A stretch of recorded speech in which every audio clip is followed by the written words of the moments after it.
Welcome to the Deep Dive. Today, we're going to zoom in on a fascinating event in Japan's past. Think of it like a historical snapshot, yeah.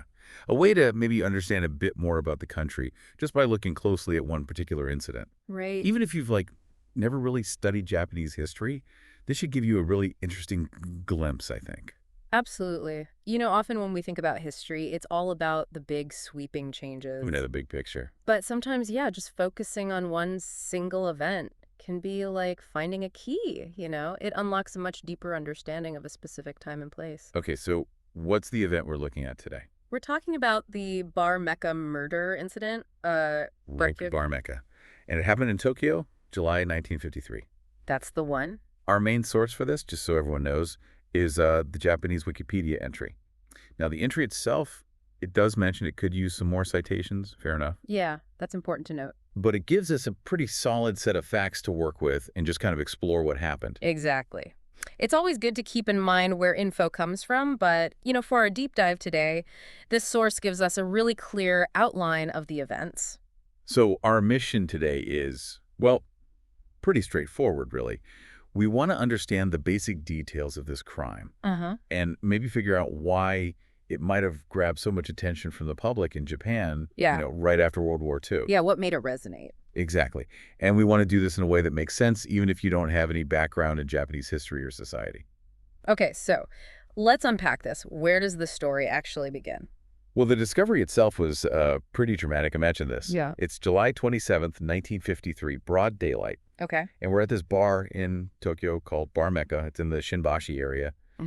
And suddenly, people notice blood dripping from the ceiling. Whoa, wait, blood from the ceiling? Yeah, not exactly something you expect to see. No kidding. That's it. Yeah, that's intense. So what happened? So they follow where the blood's coming from, right? And they discovered the body of a 40-year-old man, a securities broker. Well, He'd been murdered up in the attic of the bar. in the attic. Good grief. And it wasn't just that about 410,000 yen was also missing. Stolen. Wow. 410,000 yen. That sounds like it must have been a huge amount of money back in 53. Oh, it was a considerable sum, yeah. So you've got this really shocking scene, almost like, something out of a movie, blood dripping down, a body hidden away, a robbery. Definitely. It totally sounds like something would grab headlines, just capture everyone's attention. What was the immediate police reaction? Well, the police jumped on it right away, started investigating, and they actually identified 3 suspects pretty quickly. 3 of them? Yeah. The main one was a 24-year-old guy named Shoda Akira. He actually used to work for a securities company himself. Oh, interesting connection there. And the other 2 were younger. The sources refer to them as Boy B, who was 20 at the time, Okay. and Companion C, who was 22. Boy B and Companion C. So pseudonyms, basically. Yeah, seems like it. And all 3 of them were immediately put on a national wanted list, like a most wanted announcement across the whole country. Okay, so a nationwide manhunt. It sounds like the police were definitely treating this as a very, very serious crime. They certainly were. And it wasn't actually too long before they started catching them. Oh, really? How did that play out? Well, Companion C, the 22-year-old, he actually surrendered to the police just 2 days later, July 29th. Surrendered, okay. Then, a bit later, August 4th, Boy B was arrested too. Right. But the main guy, Shoda, he managed to evade capture for longer. He was finally found and arrested way over in Kyoto. Kyoto, that's quite a ways from Tokyo. It is. That was on October 12th, so quite a gap between the crime and his arrest. Yeah, that's July to October. Yeah. And all the way in Kyoto, it really makes you think about, how determined he might have been to get away. Definitely suggests he was on the run. So when they finally did catch him, Shoda, what did he say? Did he confess right away? Well, it's a bit curious. When he was first taken into custody, he reportedly said something in English. In English? What? Yeah, apparently he said, just to plead not guilty. Huh. That's unexpected. Any idea why English or what that meant? It's hard to say for sure from the source. Yeah. Maybe, like you said, defiance. Or maybe just a strange reaction under immense pressure, Yeah, it could be anything, really. But did he stick to that? Pleading not guilty? No. Despite that initial statement, he did later confess to the crime. Ah, okay. And why? Why did he say he did it? What was the motive? According to the information we have, Shoda confessed that he basically just desperately needed money. Money troubles, okay. He claimed that he'd improperly sold some stock shares that people had entrusted to him, like client shares. So he'd messed up at his old job or something similar. Seems like it. And he apparently committed the murder and the robbery trying to get the cash to pay that money back. Okay, so it sounds like, a crime driven by financial desperation, maybe covering up another wrongdoing. That seems to be the picture, yeah. Now, the article, our source, it mentions this term, après-guerre. Am I saying that right? Yeah, après-guerre. From the French. Right. It mentions it in connection with this case. So for anyone listening who's maybe not familiar with that term, what does après-guerre actually mean in this context? Sure. So après-guerre literally just means after the war. Okay, simple enough. But in Japan at that time, it specifically referred to the period right after World War II. And it was a time of huge change, right? The old social structures were kind of being dismantled. Right, occupation, new constitution, all that. Exactly. New trends were emerging. And sometimes, well, the older generation looked at these new trends as maybe a bit wild or, morally questionable. Okay, so like a generational clash almost. Kind of. Think of it as a society just trying to find its feet again after this massive, massive upheaval of the war. Okay, that makes sense. So Japan after World War II, society's changing fast, people are rebuilding, figuring out a new identity. How does this specific murder, the Bar Mecca incident, fit into that whole picture?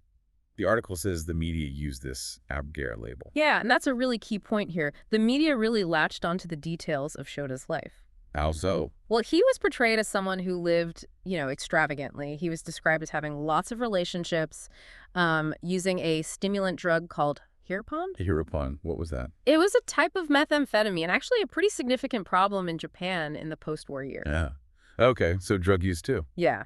And spending a lot of time gambling in mahjong parlors, going to dance halls, that kind of thing. So kind of a dissolute lifestyle in the eyes of the media. Exactly. But what made this particularly significant in that après-guerre context was Shoda's background. He was apparently well-educated. Educated? Yeah, the term used is daisotsu interi, which basically means a university-educated intellectual. I see. And that was important because... Well, back then, a university education was much less common than it is today, right?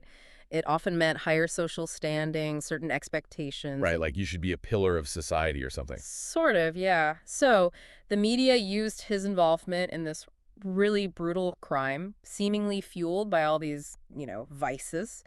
They used it to talk about and worry about what they saw as maybe a decline in the values of the educated elite. Okay. So they're saying, look at this educated guy involved in this awful stuff. What's happening to our society in this new après-guerre era?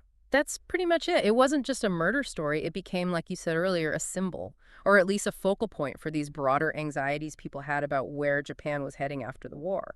The fact that someone from a background that was supposed to be, privileged and upstanding was involved in such violence driven by this lifestyle, that must have really struck a nerve. Exactly. It tapped right into existing worries about changing social values and maybe a feeling among some people that the younger generation, this après-guerre generation, was sort of losing its moral compass. Okay, I get the picture. So after the arrests, Shoda's confession, all this media attention, the case eventually went through the courts. What happened in the trials? Right. So in 1956, the Tokyo District Court handed down its verdicts. Yeah. Shoda Akira, as the one who actually committed the murder, was sentenced to death. Death penalty, okay. What about the others? Boy B got a sentence of 10 years in prison, and Companion C was sentenced to 5 years. 10 and 5. And did they accept those sentences? Well, the article mentions that Boy B and Companion C did accept their sentences. They didn't appeal. But Shoda? Shoda decided to appeal his death sentence. Well, that makes sense, I suppose. Facing execution, you'd probably try everything. Did the appeals go anywhere? Ultimately, no. His appeals were unsuccessful. The Tokyo High Court upheld the death sentence in 1960. Okay. And then his final appeal to the Supreme Court was also rejected in 1963. So that finalized the death sentence. It was confirmed. So the legal process ran its course, multiple courts looked at it, and the initial very harsh sentence stood. That's right. The article also mentioned something about his lack of remorse playing a role. That sounds like a potentially very important factor. It really was, according to the source. It suggests that a significant reason for how severe Shoda's sentence was, beyond just the incredibly violent nature of the crime itself, was his complete failure, apparently, to apologize to the victim, Mr. Omiya, or to his family. He never said sorry. At all. That's what the information suggests. And apparently, this lack of remorse, this lack of expressed regret, deeply affected the prosecutors and the judges working on the case. It influenced them negatively. Wow. That really gives you a potential insight, doesn't it? Into maybe the cultural values around remorse and taking responsibility in Japan at that time. It certainly could, yeah. It suggests that showing you regret what you did was seen as incredibly important by the legal system, maybe even influencing the actual punishment. It definitely highlights the potential importance of those, let's say, social and ethical considerations within the legal process, at least in this specific instance back then. Yeah, it wasn't just about the cold, hard facts of what happened. Right. But also about how the person who did it behaved afterwards. Did they show any sign of guilt, of regret? That seemed to matter a lot. Okay.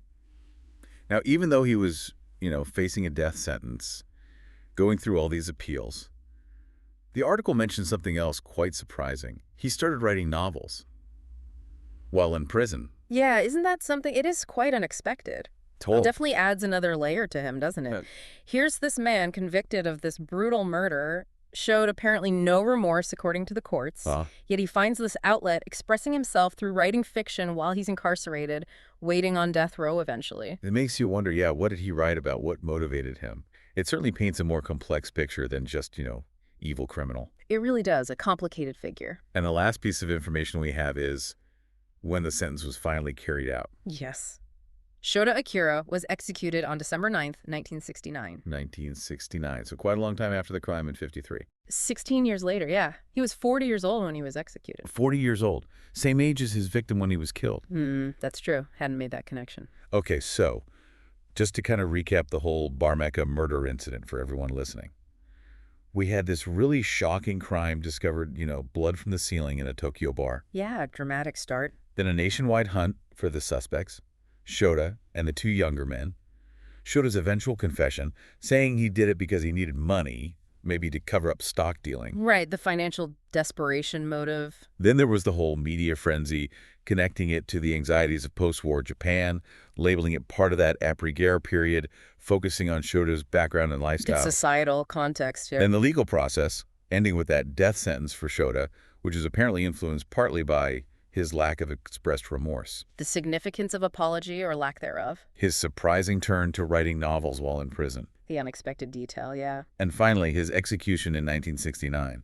That's a really good summary of the key points we got from our source. So, looking at all of this together, it really feels like it tells us more than just a crime story, Yeah. It feels like a snapshot of a particular moment. I agree. If you're listening, and maybe you don't know much about Japan, what do you think this one incident, this Bar Mecca case, reveals about Japanese society in those years after World War II? What can we kind of take away? Well, I think even if you're not familiar with the specifics of Japanese history, a few things really stand out, don't they? Like what? Well, first, just the initial shock and the intense public interest in the crime itself. It suggests a society that, really valued order and was deeply disturbed by this kind of violence. Okay, that makes sense. And then the media's intense focus on Shoda's background, the educated part, the lifestyle choices, that reflects those anxieties we talked about, worries about rapid social changes happening in that après-guerre period. Yeah, the fear that traditional values were maybe being lost. Perhaps, yeah. Or just uncertainty about the future. And then that significant emphasis placed on remorse within the legal process, that gives us a glimpse maybe into cultural ideas about accountability, about the importance of acknowledging wrongdoing. Right. These are all themes. Shock and violence, anxiety about social change, ideas about justice and remorse.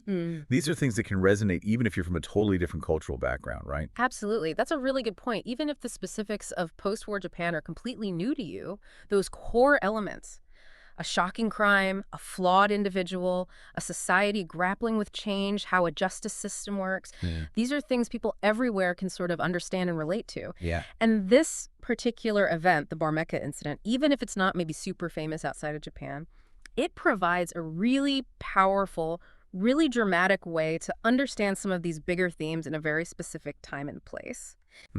So here's maybe something to think about then as we wrap up.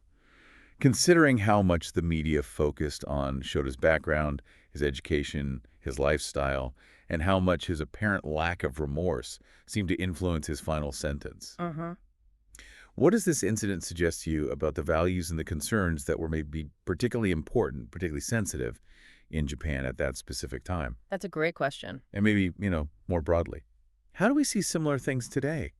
Connections between individual crimes and wider societal worries reflected in our own cultures and our own times definitely gives you something to mull over. It really does. Well, thanks for taking this deep dive with us today.